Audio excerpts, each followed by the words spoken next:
क्या class board के लिए, Bihar board, CBSE board, ICSE board के लिए one of the most important class है। मैं हर क्लास में ये बात बोलता हूं, आप पूरे क्लास को देखने के बाद ये समझते भी होंगे कि सही में है, दम तो रहता है क्लास में। दूसरी बात कि आप प्रिपरेशन शुरू करें, आप इस इंतजार, बहुत सारे बच्चे, जो भी बच्चे कम मार्क्स लाते हैं उनके पीछे एक कॉमन बात होती है कि वो सोचते हैं कि हम प्रिपरेशन तब स्टार्ट करेंगे जब सिलेबस खत्म होगा। ये कमजोर बच्चों की सबसे बड़ी गलती है। आप सिलेबस के साथ प्रिपरेशन करेंगे तो आप एक चैप्टर प्रिपेयर करेंगे तो उसे दूसरे चैप्टर में आपको आसानी मिल जाएगी। बात समझ में आई? मतलब सिलेबस खत्म होने के बाद प्रिपरेशन करेंगे, ये ऐसा ही बात है कि हम एक बिल्डिंग बना रहे हैं और हम 5 फ्लोर एक ही साथ बनाएंगे, जबकि क्या यह संभव है कि एक आदमी 5 फ्लोर एक ही साथ बनाए? नहीं, उसे पहला फ्लोर बनाना पड़ेगा, फिर उसे दूसरा फ्लोर बनाना पड़ेगा, फिर तीसरा, फिर चौथा, फिर पांचवा। एक आदमी मेरे पास आया, बोलता है कि सर आप फर्स्ट फ्लोर पे क्लास बनवाइएगा। हम बोले हाँ, तो बोला डायरेक्ट फर्स्ट फ्लोर बनवा लीजिए, ग्राउंड फ्लोर छोड़ दीजिए। हम बोले पागल हो गया है ये आदमी, कहता है ग्राउंड फ्लोर छोड़ दीजिए, डायरेक्ट फर्स्ट फ्लोर बनवा लीजिए। अरे कैसे बनवा लें फर्स्ट फ्लोर? तो यही काम पढ़ाई में भी है। अगर आप पिछले चैप्टर्स जो आप पढ़ रहे हैं उसको आप स्ट्रांगली याद रखते जाइएगा तो अगले चैप्टर्स आपको अपने आप याद हो जाएंगे। लेकिन जो बच्चे ये सोचते हैं कि नहीं हम सबको एक साथ याद करेंगे, वो कभी याद नहीं कर पाते हैं। तो प्लीज मेरा रिक्वेस्ट है, पीछे के चीज को पढ़ें और तभी ये मिशन आपका सक्सेसफुल होगा। और जो मिशन का नाम है मिशन 90+ इन बोर्ड। तो बच्चों आज का क्लास स्टार्ट करते हैं। हम लोग पढ़ रहे हैं करंट इलेक्ट्रिसिटी। क्या पढ़ रहे हैं? Current electricity. करंट इलेक्ट्रिसिटी में पिछले क्लास में भी बहुत सारी चीजें पढ़े थे और इस क्लास में भी बहुत सारी चीजें हम पढ़ेंगे। तो हम शुरुआत जो करने वाले हैं पिछले क्लास के ही पॉइंट से स्टार्ट करने वाले हैं और वन बाय वन, जैसा कि हम बार बार बोलते हैं कि पिछला क्लास जिसको याद रहेगा उसको अगला क्लास खुद ब खुद याद हो जाएगा। जिसको पिछला क्लास याद नहीं रहेगा उसको पिछला भी बाद में रटना पड़ेगा और अगला भी रटना पड़ेगा। तो आई होप आप लोग जुड़ चुके होंगे। ठीक है, ध्यान से देखिए, electric current inside the conductor. क्या टॉपिक है? Electric current inside the conductor. तो there are much number of free electrons inside the conductor. किसी भी कंडक्टर के अंदर बहुत ज्यादा मुक्त इलेक्ट्रॉन पाए जाते हैं। ठीक है, number of free electrons per metre cube is in order of 10⁻28। तो कंडक्टर में फ्री इलेक्ट्रॉन रहता है और फ्री इलेक्ट्रॉन की संख्या 10⁻28 पर मीटर क्यूब। ठीक है, अगला, When there is no electric field, जब इलेक्ट्रिक फील्ड अप्लाइड नहीं रहता है तो उसके जो इलेक्ट्रॉन्स रैंडम मोशन कर रहे हैं उसका नेट किसी भी डायरेक्शन में वेलोसिटी 0 होता है, इसलिए करंट भी क्या होता है? 0 होता है। तो और दो तरह का मोशन करता है, ऑर्बिटल और रैंडम। ठीक है, और जब there is no electric field applied on net current will be 0। दोनों चीज आपको बताया गया था। अगला, the reason of random motion. Random motion का रीजन क्या है? रैंडम मोशन का रीजन है टेम्परेचर। रैंडम मोशन का क्या रीजन है? टेम्परेचर। तो किसी भी जो आपका कंडक्टर है उसका जो टेम्परेचर है उसी पे निर्भर करता है कि उसका इलेक्ट्रॉन किस ढंग से मोशन करता है। ठीक है, अगला है थर्मल वेलोसिटी। इलेक्ट्रॉन एक लैटिस से टकराकर दूसरे लैटिस तक आता है और जिस मोशन से वो रैंडम मोशन कर रहा है उसी को कहा जाता है थर्मल वेलोसिटी। क्या कहा जाता है? Thermal velocity. अगला टॉपिक, लैटिस। लैटिस क्या होता है? सॉलिड में जहां भी आयन या न्यूक्लियस फिक्स्ड होते हैं उस पॉइंट को लैटिस कहते हैं। इलेक्ट्रॉन एक लैटिस से टकरा के दूसरे में जाता है, दूसरे से तीसरे में, इस तरह से रैंडम मोशन करते रहता है। कौन सा इलेक्ट्रॉन? Free electron.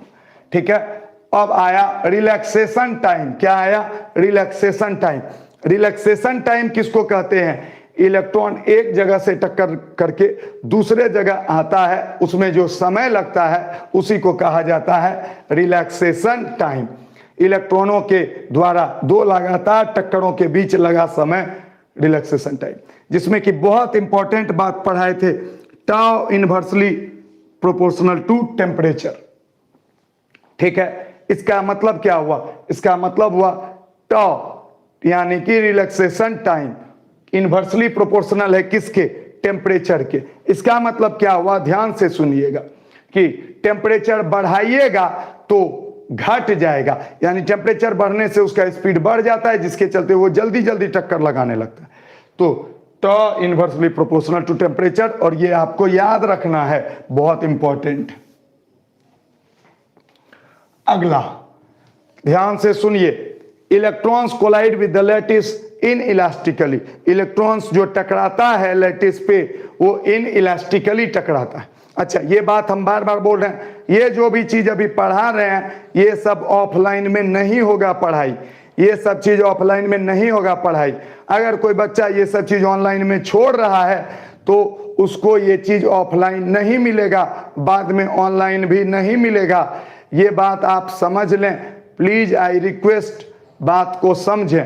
हम लोग जो आपको ऑफलाइन क्लास जो भी बुला रहे हैं, जो भी कर रहे हैं, वो बहुत रिस्क है, ये करना सही नहीं है, फिर भी हम लोग दे रहे हैं आपके लिए।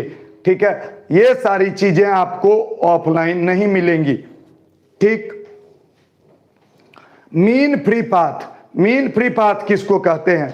जब एक जगह से दूसरे जगह टक्कर लगा के जो फ्री डिस्टेंस वो ट्रेवल किया, वैसा बहुत सारा इलेक्ट्रॉन टक्कर किया होगा, उन सब के डिस्टेंस का एवरेज जो हुआ वो हुआ मीन फ्री पाथ।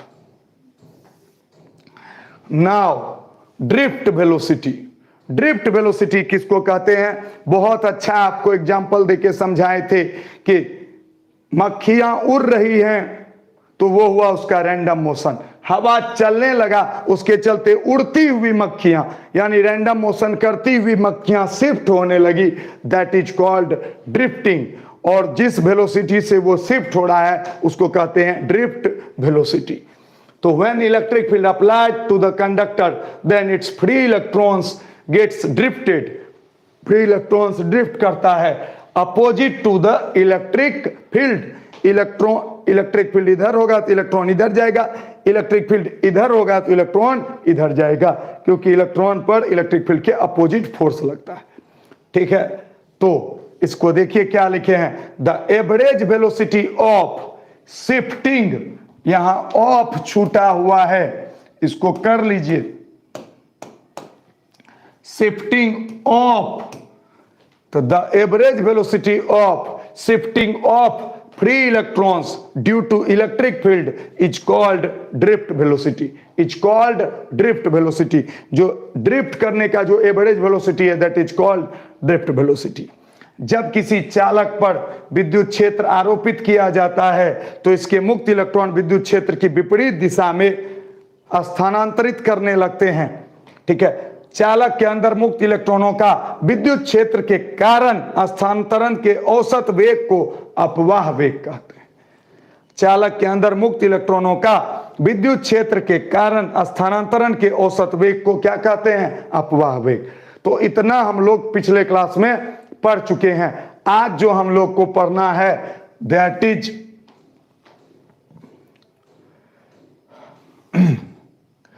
और ध्यान दीजिए, जब आप इलेक्ट्रिक फील्ड दिए, ये देखिए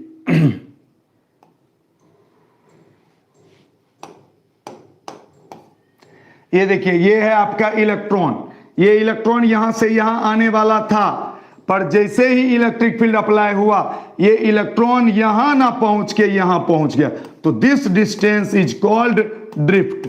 यहां भी बनाए हुए, जिसको यहां पहुंचना चाहिए था वो यहां पहुंच गया, तो this distance is called drift distance. क्या कहलाता है? ड्रिफ्ट। आप एकदम सिंपल सा समझिए, इलेक्ट्रॉन ऐसे आ रहा था, आप इलेक्ट्रिक फील्ड दिए, वो जहां जाना था वहां ना जाकर के कहीं दूसरे जगह पहुंच गया, तो जहां जाना चाहिए था और जहां पहुंच गया उस दोनों के बीच के डिस्टेंस को कहते हैं ड्रिफ्ट। क्या कहते हैं? ड्रिफ्ट। इतना बात सबको समझ में आ जाना चाहिए। अब जो अगला टॉपिक है वही सबसे इंपॉर्टेंट है, एक्सप्रेशन ऑफ ड्रिफ्ट वेलोसिटी। ध्यान दीजिए और मैं आपको इतने आसानी से समझा दूंगा कि आपको समझ में आ जाएगा। ध्यान से सुनिए।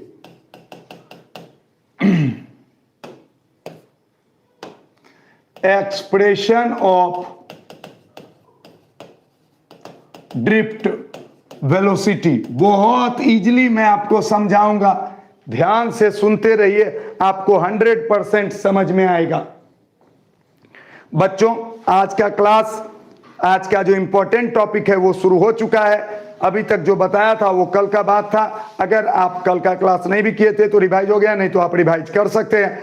आज का क्लास अभी शुरू हो रहा है।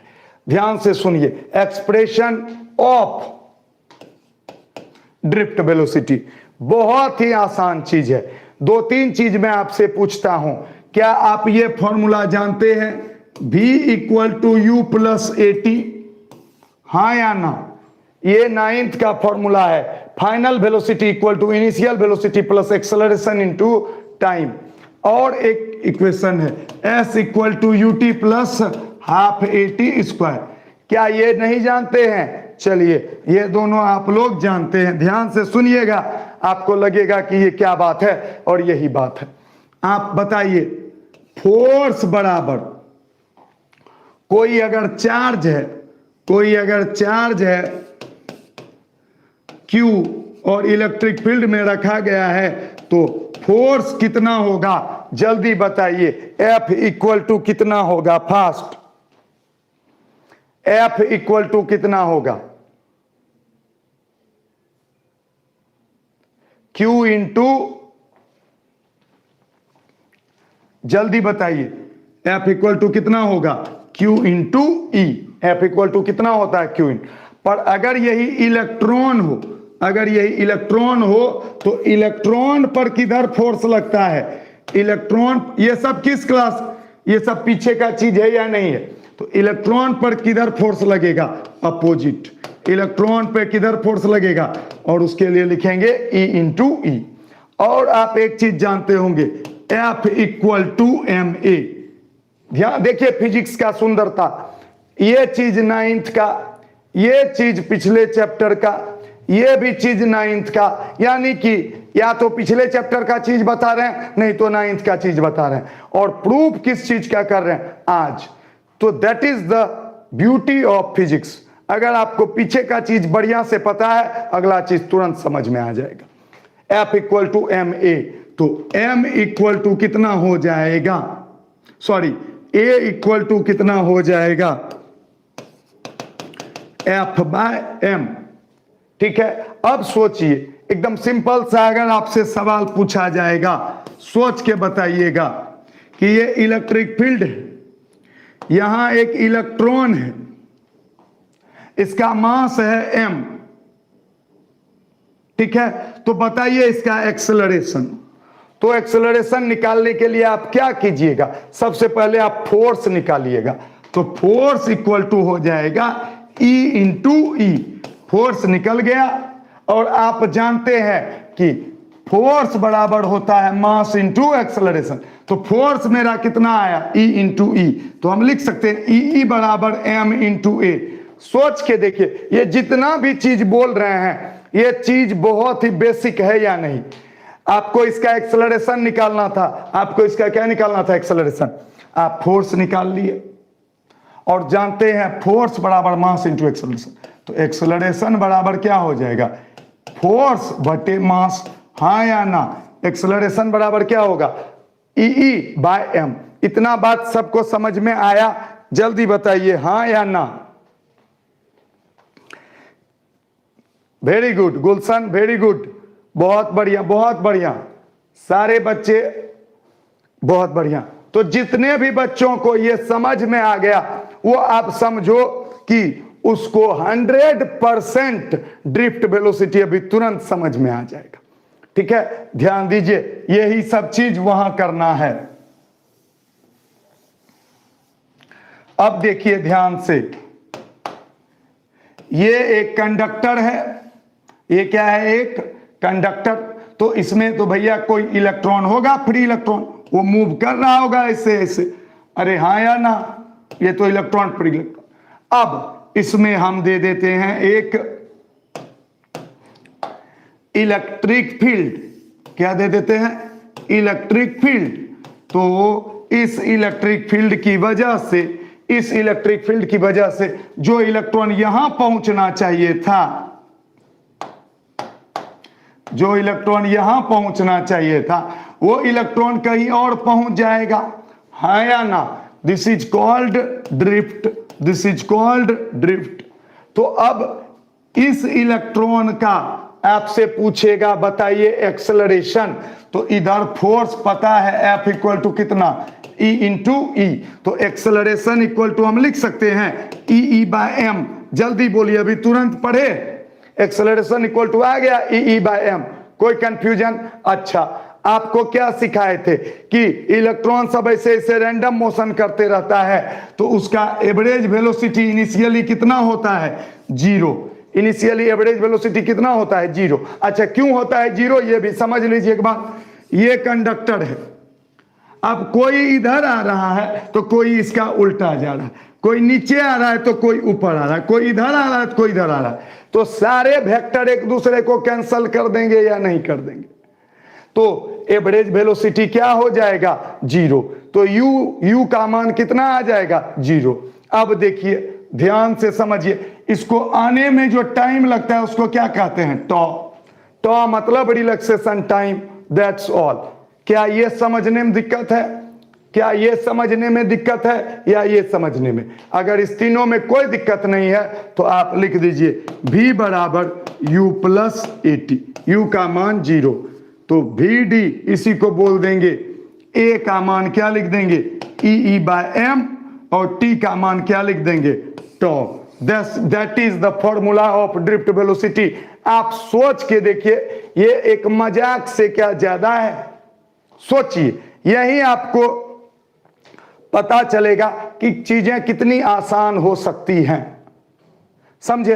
आपको एक्सेलरेशन निकालना है, v equal to u plus a t put कर देना है। u का मान जीरो है, जीरो हो गया, a का मान पुट किए और t का मान कितना है, टॉ।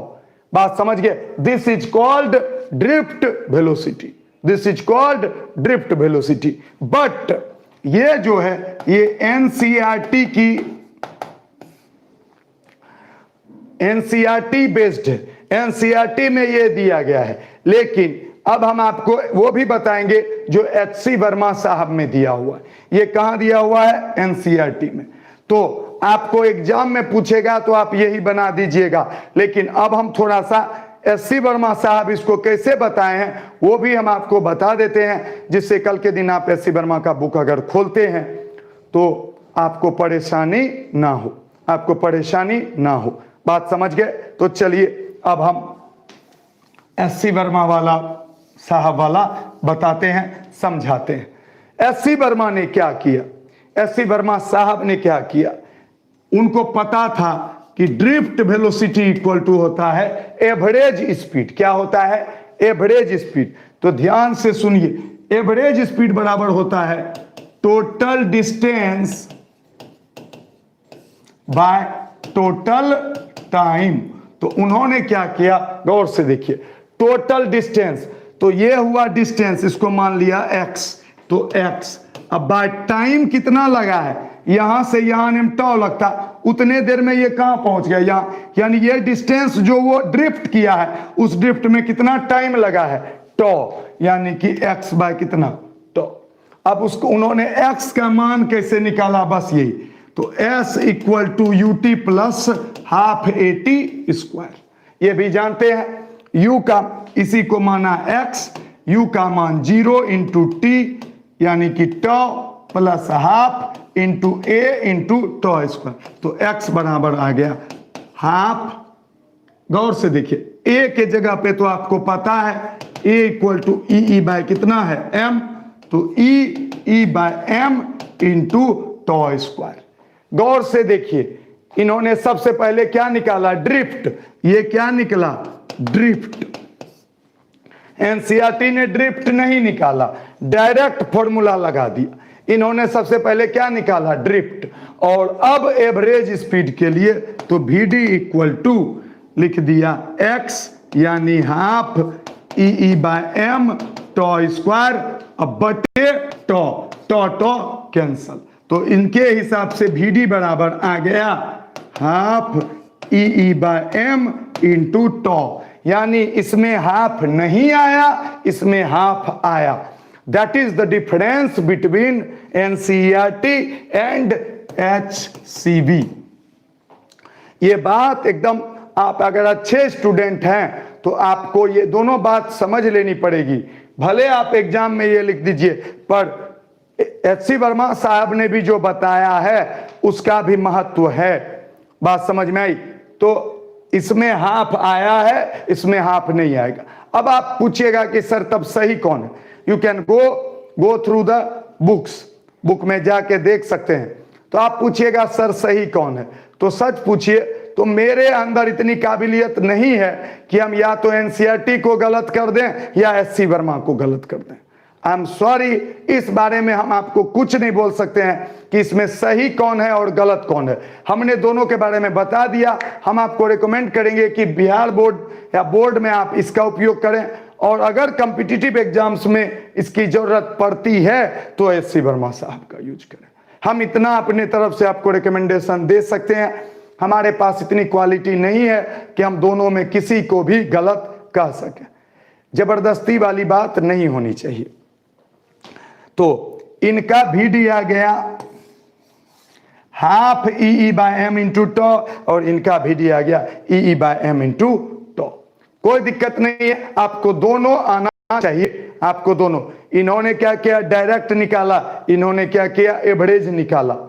ठीक है, कॉन्सेप्चुअली हमको ये ज्यादा सही लगता है, कॉन्सेप्चुअली हमको ये ज्यादा सही लगता है, पर एनसीईआरटी में ये दिया हुआ है तो हम इसको गलत नहीं बोल पा रहे हैं। ठीक है, तो this is called expression of drift velocity, this is called expression of drift velocity. कोई कंफ्यूजन? अच्छा, अब एक चीज आपको मैं बता देता हूं। अगर देखिए इलेक्ट्रिक फील्ड आएगा कहां से, तो इलेक्ट्रिक फील्ड आता है पोटेंशियल डिफरेंस से। बोलिए, इलेक्ट्रिक फील्ड कहां से आता है? पोटेंशियल डिफरेंस से। तो अगर इसका पोटेंशियल, इधर का भी है पोटेंशियल और इसका 0 है और इसका लेंथ L है, तो V और E के बीच रिलेशन होता है। गौर से देखिएगा, V बराबर E इंटू L, ये बात आपको याद रखनी है। V बराबर E यानी इलेक्ट्रिक फील्ड इंटू लेंथ करने से मिलता है पोटेंशियल डिफरेंस। तो E बराबर क्या लिख सकते हैं? V/L। E बराबर क्या लिख सकते हैं? तो जहां E है वहां आप ये भी लिख सकते हैं, इसलिए ये फॉर्मूला बदल के हो सकता है। कैसा? E/m और इंटू टाउ, और E के लिए आप लिख दीजिए कितना? V/L। तो ये हुआ आपका कौन सा? VD इक्वल टू, जहां की यहां V क्या है? V है पोटेंशियल डिफरेंस। V क्या है? Potential difference. तो फॉर्मूला को ऐसे भी लिख सकते हैं, ये हुआ इलेक्ट्रिक फील्ड के टर्म में और ये हुआ पोटेंशियल डिफरेंस के टर्म में। पूरी कहानी में अगर आपको एक चीज ध्यान रखना है तो एक्सेलरेशन, क्या रखना है? एक्सेलरेशन, जो कि आप सीख चुके हैं, और V equal to U plus AT, एक ही लाइन में आ जाता है, ज्यादा मेहनत की जरूरत नहीं है। तो आई होप आपको ये समझ में आ गया होगा। अब हम इसका क्या करेंगे? इसको एक्सपेंड करेंगे। क्लियर? आगे बढ़ें, आगे बढ़ें। ठीक, तो चलिए, ये हो गया। अब यही चीज हम आपको लिखा हुआ अभी तुरंत व्यवस्था करेंगे। ये देखिए,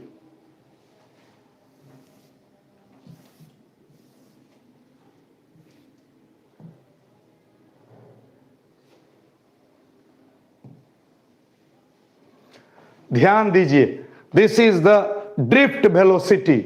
ये जो जो चीज वहां किए थे सब कुछ चीज यहां आपके सामने है और एकदम ध्यान से सुनते जाइए।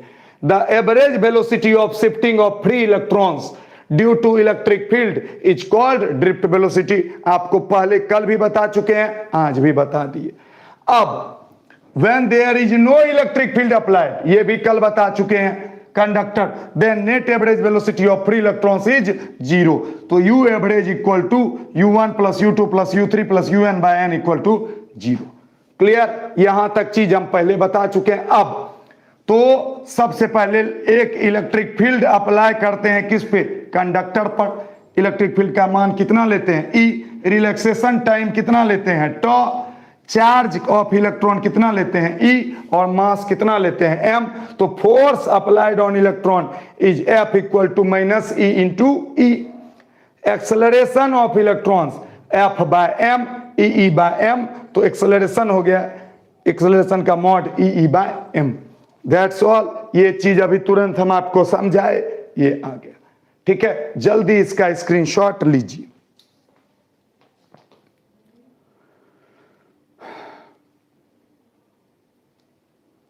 हो गया? ये क्वेश्चन आपको बोर्ड में पूछा जा सकता है।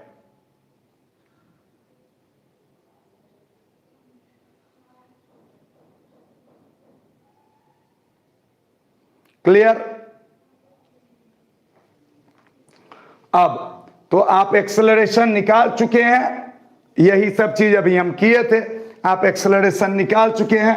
अब देखिए आपके सामने दोनों मेथड हम करके दिए हुए हैं। ठीक है, NCERT, velocity of electrons in one relaxation time, v बराबर u प्लस एटी, u का मान 0, ये माइनस, तो मॉड लगा दिए तो माइनस गैर E by m into tau. Relation between electric field and potential, v बराबर E बाय L, तो E के जगह पे पुट कर दिए कितना? Vd बराबर हुआ E by m into toe V bye L, जहां कि आप लिख सकते हैं कि V क्या है?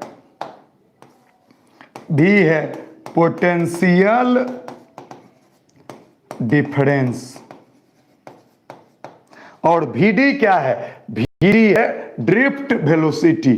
Vd क्या है? Drift velocity. ठीक है, अब मेथड 2 एससी वर्मा वाला, ठीक है, एससी वर्मा साहब वाला, drift velocity s equal to UT plus half T square. Drift को माने x equal to 0 into tau half tau, ये लिखे, और एवरेज के लिए x by tau, tau cancel, ये आ गया, इसमें हाफ आ जाता है, इसमें हाफ नहीं रहता है, और फिर यहाँ e की जगह पे v बाय l पुट कर दिए। ठीक है, जल्दी ले लीजिए इसको।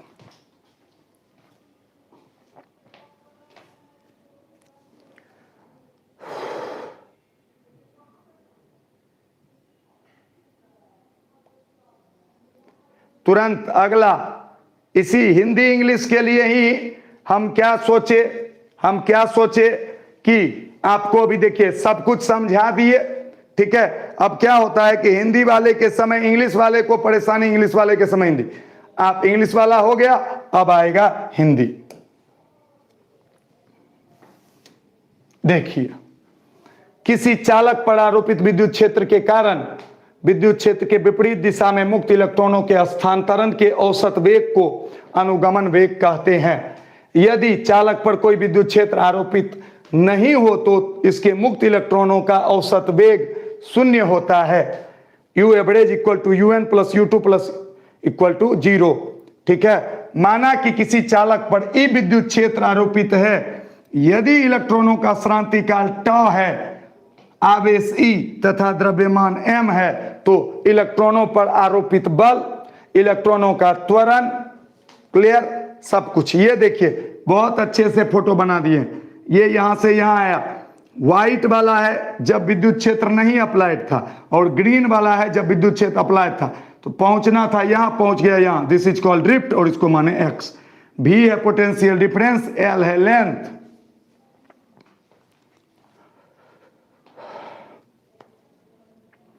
फास्ट।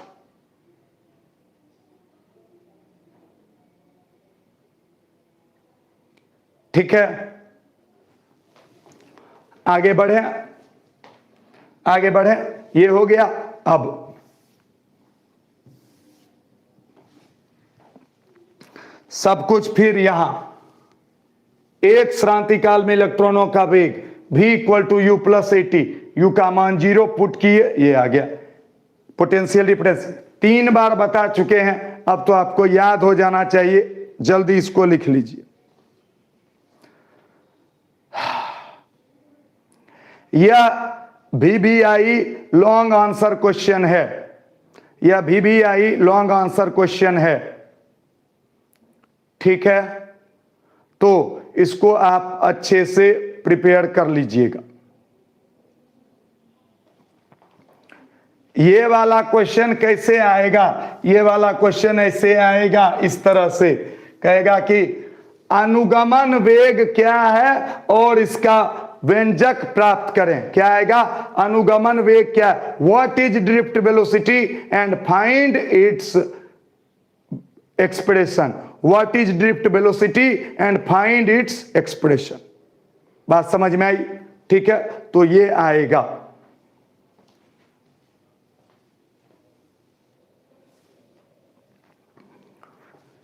क्लियर?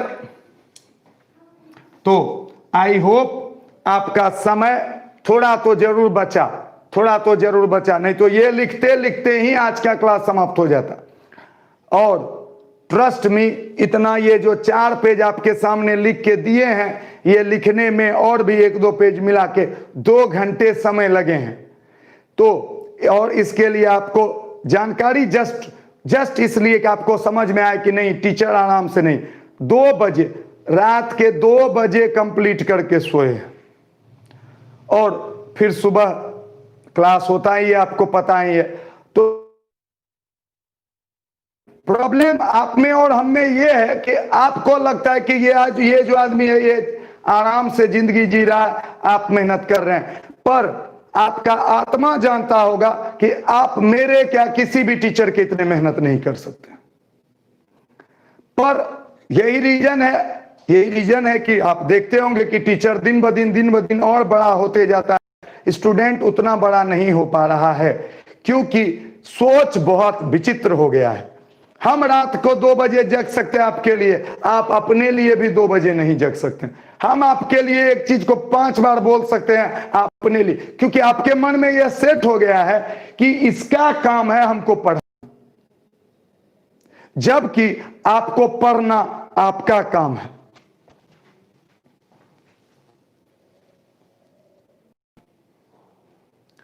क्लियर? आगे बढ़े, अगले टॉपिक पे चलें।